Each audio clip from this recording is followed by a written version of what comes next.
Hey everybody, welcome back to my channel. It's Mia here. I'm a stay-at-home mom of two kiddos, ages 3 and 1, and this channel is all about sharing my motherhood and mental health journey. Because mental illness, it is hard, and we need more support and information out there. So I'm glad that you're here. I hope that you will find something that helps you. I'm sorry for the awkward mic. I'm holding my mic because I don't know where my extender arm is to get it closer to my mouth, but anyway, I don't know. For some reason, this feels more intimate. Both my kids are napping right now. That's not typically how I film, so I'm trying to be super quiet. Anyway, thank you so much for joining me. This video is going to be jam-packed with really good information. I've never actually sat down to share this stuff. Well, because I'm working through it. And after the last 3.5 months of getting a diagnosis of PTSD and depression and getting on medication and having a psychiatrist and a therapist and a whole bunch of things, I decided it was time for me to come to you guys and share everything that I'm learning. And I just wanted you to know, if you're new here, I have been on my mental health journey since 2013 when I started struggling with severe depression. And yeah, it's been almost 7 years. I've learned a lot. I've seen a psychologist, multiple therapists, a psychiatrist, taken medication. I've read a ton of books about the topic, and I've been practicing a lot in my daily life, trying to figure out, how do we live with mental illness? How do we thrive despite mental illness? How do we parent having mental illness? So that's what my channel explores. And if you like what you see, please make sure to hit that thumbs up button and be sure to subscribe to my channel. It really supports the content that I create here. It is something I really enjoy. I love giving back in this way, but it is also a lot of work. So anything, any sort of like, share, comment, all of that really helps me. So thank you so much. Okay, so we're going to be diving into 8 things that you should know if you're healing from trauma. Again, I am diagnosed with PTSD. That's post-traumatic stress disorder, and that is because of almost 2 decades of physical, sexual, and emotional abuse.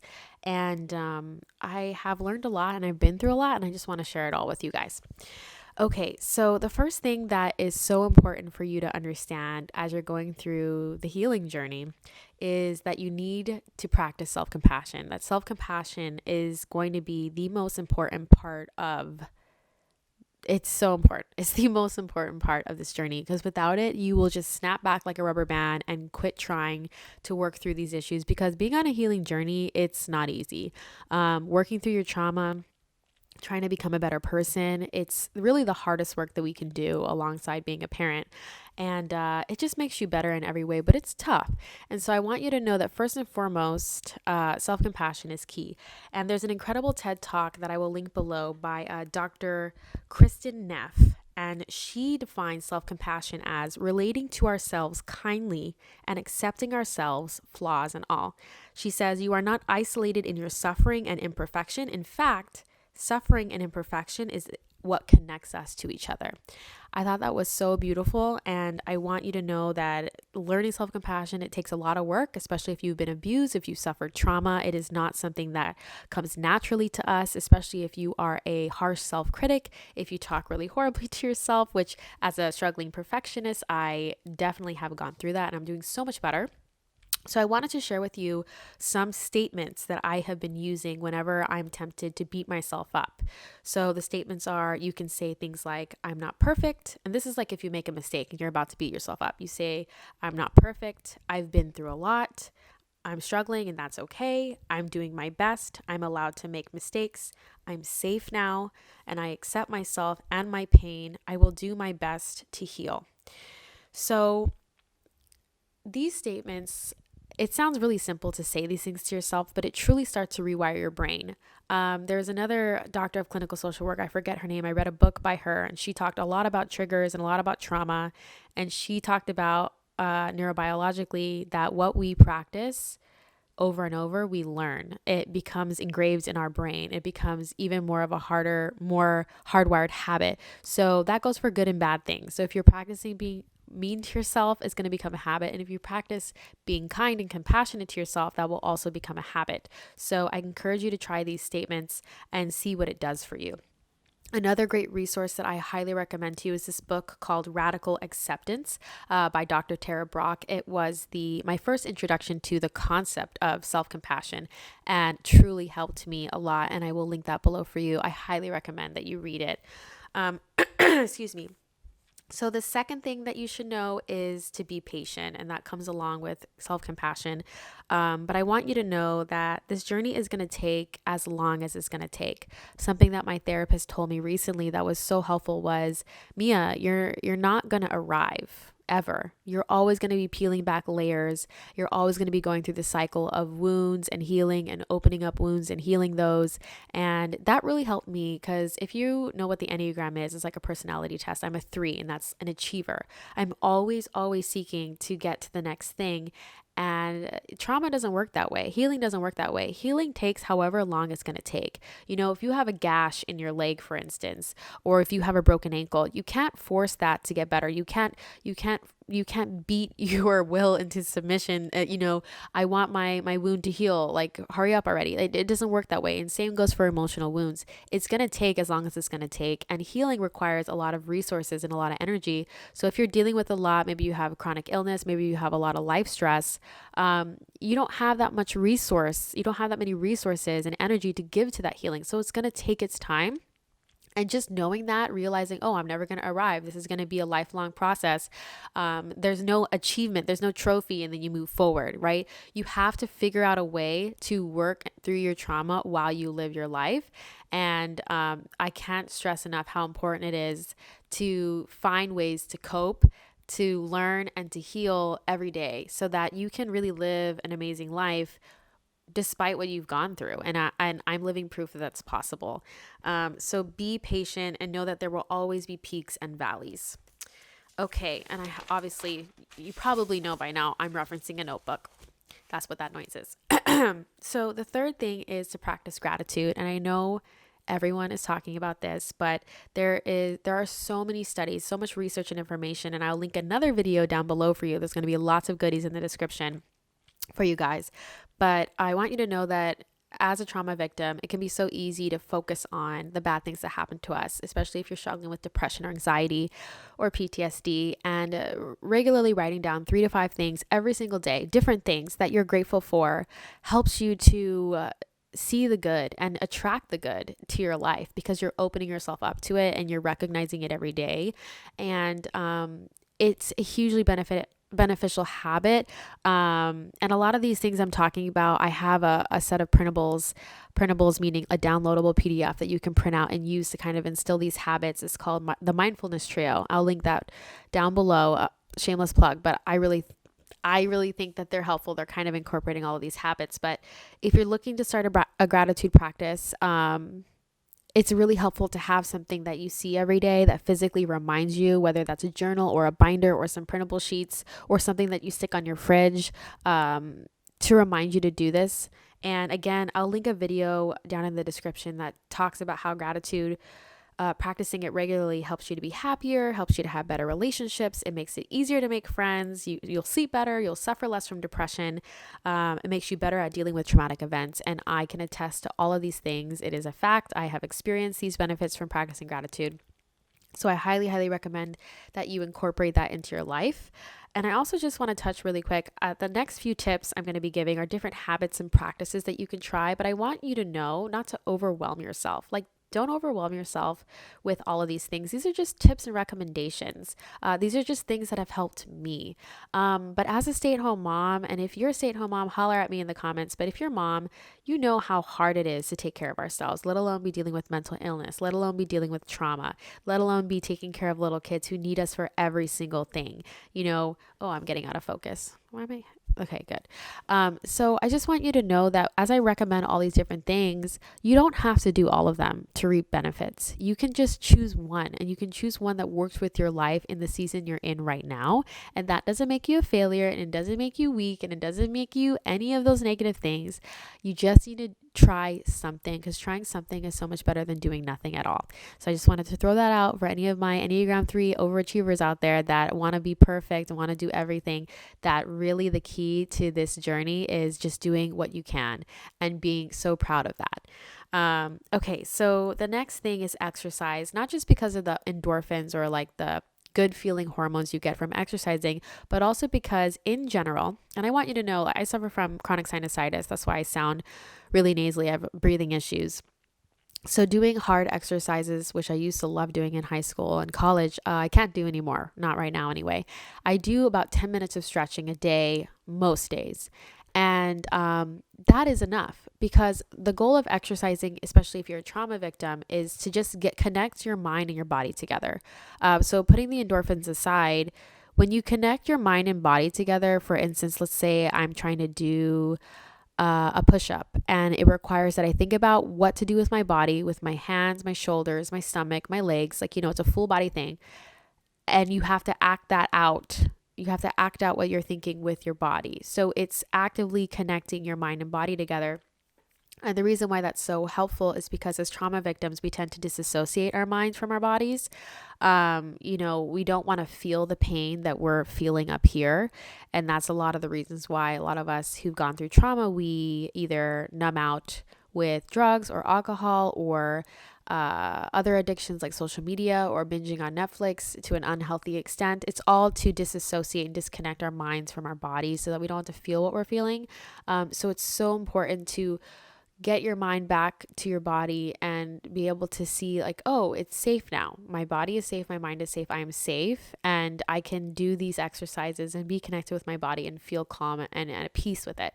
And that's why I highly recommend yoga or just stretching, because it's not highly stressful on the body, or running. And it forces you to just really connect with your body. I hope that makes sense and it wasn't too esoteric, but it's been really great for me. And again, I'm not trying to like gain, well, I would love to have more toned legs and booty, if I'm being honest with you, but like that's not possible for me right now. So instead of beating myself up over the lack of quote unquote results from my working out, I just do what feels good. I loosen up, I stretch, I do yoga because it helps me to get in my body and do something that's really relaxing to me.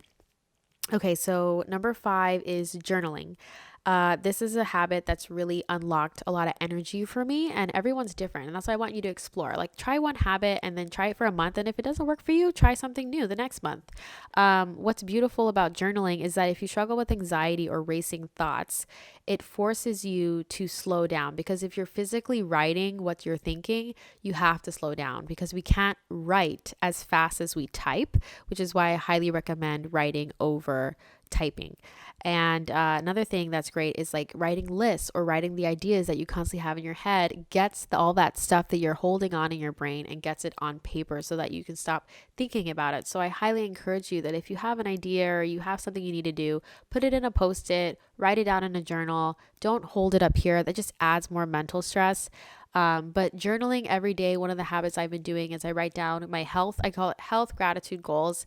And first I write down like, how was my sleep and how was I feeling? And am I on my period, or what stage of my cycle am I? Because I track my cycle.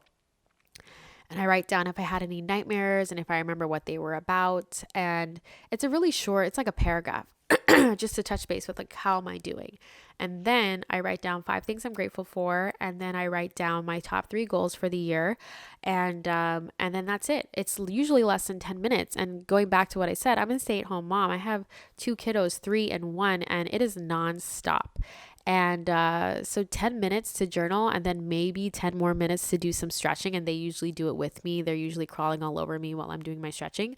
I just embrace that. I embrace that there isn't that much time, but I'm not bitter about it. I used to be bitter about it. I used to be really angry that I didn't have an hour to myself. And, we see all these beautifully shot YouTube videos of people having these like extensive 3-hour long morning routines where they work out for 30 minutes, they make their green juice and their avocado toast, they meditate, they make their beds. It's just like amazing. And it's discouraging me. And you just can't compare yourself to that. You truly have to only focus on what you can do, and you got to embrace it. You got to embrace the season you're in. You got to embrace your obstacles and your benefits and your skills, and instead of seeing them as constant issues, just say like, this is the way my life is right now, and what can I do? I'm getting out of focus again. Sorry, guys. Anyway, okay, so the sixth tip I wanted to give you is to join a support group or get a therapist. This is so key. Support groups are typically free. Therapists typically aren't, but there usually are low-cost therapies near you. I highly recommend you do the research. I wish I could provide more information, but obviously people watching this are from all over the world. So definitely do your research. All I can tell you is that going to therapy for me over the last couple of years has been hugely instrumental to my healing. It's been a huge catalyst to my healing. There's something incredible about going to someone who doesn't really know you that well, and you can sit there for an hour and just tell them everything, and then they can kind of help you pull out nuggets or help you work through something difficult. And every week it's like I learn something new about myself. I'm given the space to really feel my feelings, to cry if I want. I'm heard. Like, that's so important for me, to be seen and heard in what I'm going through. My feelings are validated. I don't have someone telling me it's not that big of a deal. Why are you feeling sad? Instead, I have a therapist who's telling me that's a lot, and you need to honor the fact that you're going through a lot right now and take care of yourself. And I just can't. I can't express enough how important therapy is, but I understand that not everybody can afford it. So you can go to a support group. I've done that too, and it was amazing. It helps you to feel less alone. It helps you to feel more supported. It helps you kind of learn from other people's journeys, kind of like what you're doing now. So consider this like a little support group. But it's cool to be in person, because then you can speak up and share what you're going through and kind of get feedback from other people who understand, people who really get it, you know? Anyways, another thing I wanted to say, that if you don't have access to therapy or a support group, I want you to know that reading books truly is like a support group. Reading books, watching YouTube videos like this, listening to podcasts about the topics that you're dealing with, that you're struggling with, you can truly learn a lot and heal a lot. You know, I've always supplemented my therapy with reading, and an amazing book on working through trauma is called Rising Strong. I highly recommend it. It's by Brene Brown, Dr. Brene Brown. It's all about working through trauma, and it really helped me have so many light bulb moments. I listened to it on Audible, but I need to buy the book and go through and highlight and take notes, because it really does bring out a lot. And I recommend it to everybody who wants to work through their trauma and get some healing done. Again, that will be linked in the description for you. Okay. Another tip, which you've heard a million times, is to meditate. And I know it can be stressful. There's a lot of apps out there, and all these people telling you how you're supposed to meditate. And I just want you to know it's way simpler than people make it out to be. It really is just sitting still and giving your brain a break, where you're not constantly doing something or putting in stimulation. You know, oftentimes I find myself, I'm either always doing a chore or I'm taking care of my kids. And when I'm not doing that, I'm on my phone, or I'm watching TV, or I'm working, I'm doing YouTube videos. That's constant input. You need to just give your brain a break and to see what comes up. So sometimes I'm focusing on my breath. Sometimes I'm thinking about stuff. Sometimes I'm asking myself, how do you feel? I'm answering that question. But really what I do is I set a timer for 5 or 10 minutes when my kids are asleep, and I close my eyes and I kind of sit upright and I just let myself breathe. And sometimes I'll do a body scan. I'll say, okay, loosen your eyes and your eye sockets. Now loosen your jaw. Now drop your tongue from the roof of your mouth to the bottom of your mouth. Now loosen your shoulders. Relax your neck. Let go of the tightness in your stomach. Loosen your butt muscles. Loosen your thighs. Wiggle your toes. Loosen your arms. And as you go through that process, you start to relax, and then some feelings can actually surface. And sometimes those feelings are scary, and sometimes those feelings aren't. But regardless of what the feeling feels like, it's always helpful. It's information to you about what you're feeling and what you're going through. And that's important information to know. It's important to know if you're feeling suicidal. It's important to know if you're feeling overwhelmed beyond control. It's important to know if you feel fear or panic or paranoia. Those are not feelings that you should continue to shove down with more chores and more tasks and more to-dos. those feelings are so important, and paying attention to them is quite possibly going to save your life. So that's why I highly recommend meditation. And I just encourage you to just set a timer for 5 or 10 minutes, commit to doing it for a week and see what happens.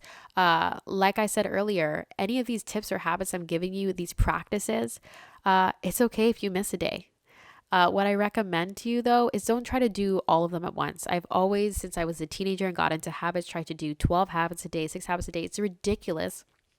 That's not going to help your life. That's not going to help your mental illness. It's not going to help you in living and doing what you need to do. Pick one, stick to it for 1 week, maybe have an accountability partner, and do it that way, and have some way to track your progress. It definitely helps you. Either get a journal. I have my printables like I was talking about. There's so many things that you can use today, so many tools to keep track of like lifestyle changes. And I highly recommend it because then you can see your progress, and that's very motivating. And the last tip I want to leave you is to recognize how resilient you are. It can be really overwhelming sometimes. This healing journey thing, trauma, parenting while you're trying to work through your trauma, being married and working through your trauma and bringing baggage into your relationship, it is really challenging stuff. And a lot of times, especially as a perfectionist, I can feel like, we can feel like we have so far to go and we just have no energy. And how are we going to make it any further? Like sometimes there were days where I was like, I have so far to go and I'm so depressed and I'm so tired.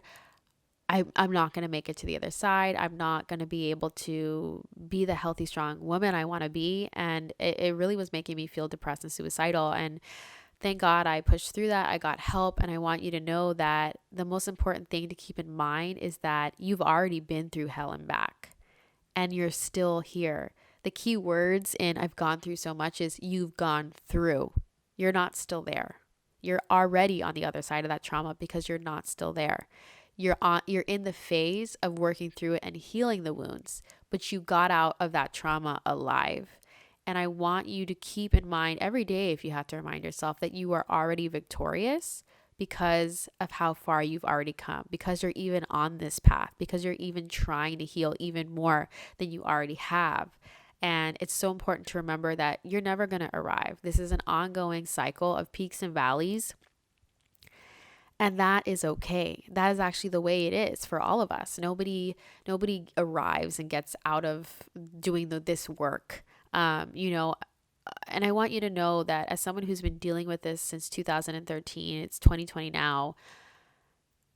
It's a hard journey, but it's so worth it. I'm only 26 and I'm so glad I started this when I did. And I want you to know that if you're 40s or 50s or 60s, it's never too late. And if there's anything I learned sitting at a table, a support group with people of all ages, it's that doing this inner work, this hard work,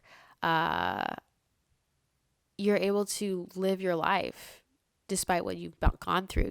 Going through trauma is not a death sentence, although sometimes it could feel that way.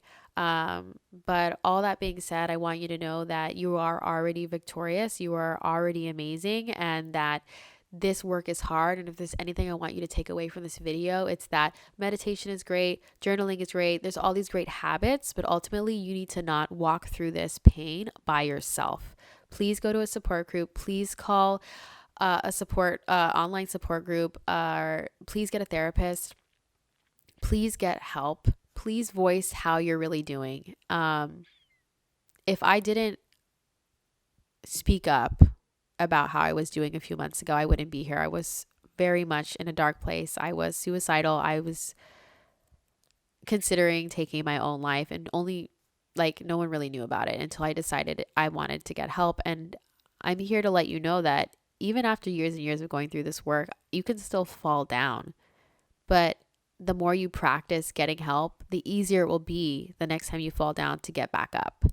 I'm doing so much better today. I'm so grateful to still be alive. It's such a gorgeous day outside. And I thought to myself, wow, I could have missed out on this. And I don't want you to miss out on that. I don't want you to miss out on all the beautiful things life has to offer. So I want you to know that you are loved and you are seen and you are needed. And I wish that I knew your name. I could see your face. I could give you a hug, but a virtual hug for me is going to have to do. I also just want to say thank you so much to Michelle Rohr Palayo, my sister. She's my first Patreon subscriber. I really appreciate the family love. If you want to be mentioned at the end of my credits in my videos, please consider going to patreon.com/Mia Hemstad. You're able to support the work that I'm creating and putting out for all of you here. There's different tiers. There's a $5 tier, $12, and a $25 tier, and I create a bunch of exclusive goodies just for my Patreon members. But the lowest tier, the $5 tier, enables you to get a shout out or at least be in the end credits of my videos, because I really appreciate that you guys watch my videos and that you subscribe to them and you share them and support them in any way that you can. I just really appreciate it. So head on over to patreon.com. The link is in the description, as it always is. But yeah, if you want to keep watching and learning, there's another video over here for you. Or if you would like to subscribe to my channel, please click on my face. And that's all I have for you today. I love you guys so much, and I will see you in my next video. Bye.